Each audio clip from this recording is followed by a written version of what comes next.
શું તમે જાણો છો એક એવી વસ્તુ છે જે તમારું મગજ મજબૂત બનાવે છે, દિલ તંદુરસ્ત રાખે છે અને ત્વચાને સુંદર બનાવે છે? એ છે એવોકાડો. શા માટે એવોકાડોને સુપર ફ્રૂટ તરીકે ઓળખવામાં આવે છે? તો ચાલો આજે આપણે જાણીશું એવોકાડોનો ઇતિહાસ, તેમાં રહેલા પોષક તત્વો અને એવોકાડો ખાવાથી આપણા શરીરને શું ફાયદાઓ થઈ શકે. એવોકાડો હજારો વર્ષ જૂનો છે.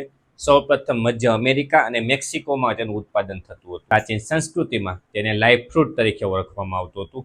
આ ઉપરાંત તેનું ઉત્પાદન મેક્સિકો, અમેરિકા અને કેન્યા જેવા દેશોમાં થાય છે.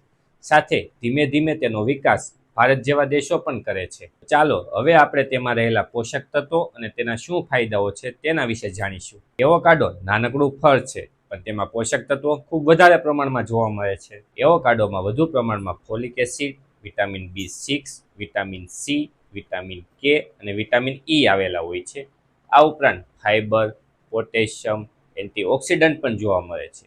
તેમાં ઓછા પ્રમાણમાં સુગર આવેલું હોય છે. તો હવે આ બધા પોષક તત્વોથી આપણા શરીરને શું ફાયદાઓ થઈ શકે? પહેલું, હૃદયને રક્ષણ. એવોકાડોમાં આવેલું હેલ્ધી ફેટ કોલેસ્ટ્રોલના સ્તરને ઓછું કરે છે, જેના કારણે હૃદય રોગના જોખમને અટકાવી શકાય છે. બીજું, દિમાગ અને મેમરી માટે એવોકાડોમાં આવેલું વિટામિન B6 અને ફોલિક એસિડ ન્યુરોનને એક્ટિવ કરે છે, જેના કારણે યાદશક્તિ આપણી સારી બને છે. ત્રીજું, ત્વચા અને વાળ માટે એવોકાડોમાં રહેલું એન્ટીઓક્સિડન્ટ અને વિટામિન સી ત્વચાને ગ્લો આપે છે અને વાળને મજબૂત બનાવે છે. ચોથું, ડાયાબિટીસ કંટ્રોલ. ઘણા રિસર્ચોમાં એવું કહેવા માંગે છે કે એવોકાડોમાં ગ્લાયકેમિક ઇન્ડેક્સ ઓછો આવેલો હોય છે, જેના કારણે આપણા શરીરમાં બ્લડ શુગર નિયંત્રિતમાં રહે છે. પાંચમું, હાડકાં મજબૂત બનાવે છે. એવોકાડોમાં રહેલું વિટામિન કે અને પોટેશિયમ હાડકાંઓને મજબૂત બનાવવા ખૂબ જ ઉપયોગી છે. છઠ્ઠું, વજન નિયંત્રણ. એવોકાડોનું સેવન સંતોષની લાગણી આપે છે, જેના કારણે ભૂખ ઓછી લાગે છે. સાતમું, પાચન તંત્ર. એવોકાડોમાં વધુ પ્રમાણમાં ફાઇબર આવેલા હોય છે, જે આપણા પાચન તંત્રને તંદુરસ્ત રાખવામાં મદદ કરે છે. તો હવે આપણે એવોકાડો કયા ઋતુમાં ખાવો કે જેનાથી આપણને પોષક તત્વો વધુ મળે તેના વિશે જાણીશું. ભારતમાં એવોકાડો ચોમાસામાં અને ઓક્ટોબરથી નવેમ્બર મહિના સુધી ખૂબ જ સારા પોષક તત્વો આપે છે. છતાં આ ફળ માર્કેટમાં વર્ષભર મળ્યા કરે છે, પરંતુ જે સિઝનમાં જે ફ્રૂટનું ઉત્પાદન થતું હોય તે જ સિઝનમાં તે ફ્રૂટ ખાવા જોઈએ,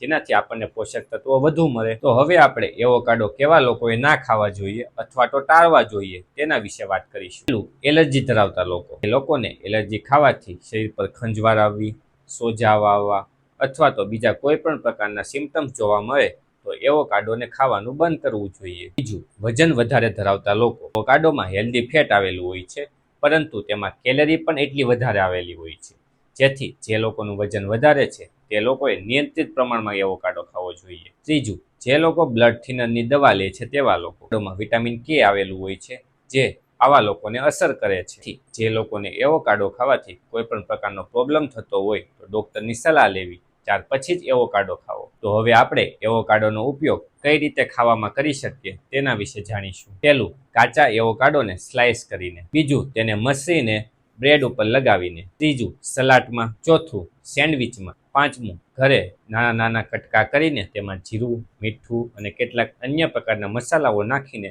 ખાઈ શકીએ છીએ. એવોકાડો એ એક ફળ નથી, પરંતુ આપણે રોજિંદા જીવનમાં રોજે ખાવાથી આપણા શરીરને ખૂબ જ ફાયદાઓ આપી શકે છે અને આપણી બોડી હેલ્ધી રહી શકે છે. શું તમે તૈયાર છો તમારો નાસ્તો હેલ્ધી બનાવવા માટે? તો આજથી તમારા ભોજનમાં એવોકાડોનો સમાવેશ કરો. તો અમારી કોમેન્ટમાં દર્શાવો કે તમે એવોકાડો પહેલાં ટ્રાય કરેલું છે કે પહેલી વાર કરો છો. સાથે લાઈક કરો, શેર કરો અને વધુ હેલ્ધી માહિતી જાણવા માટે અમારી ચેનલને સબસ્ક્રાઈબ કરો.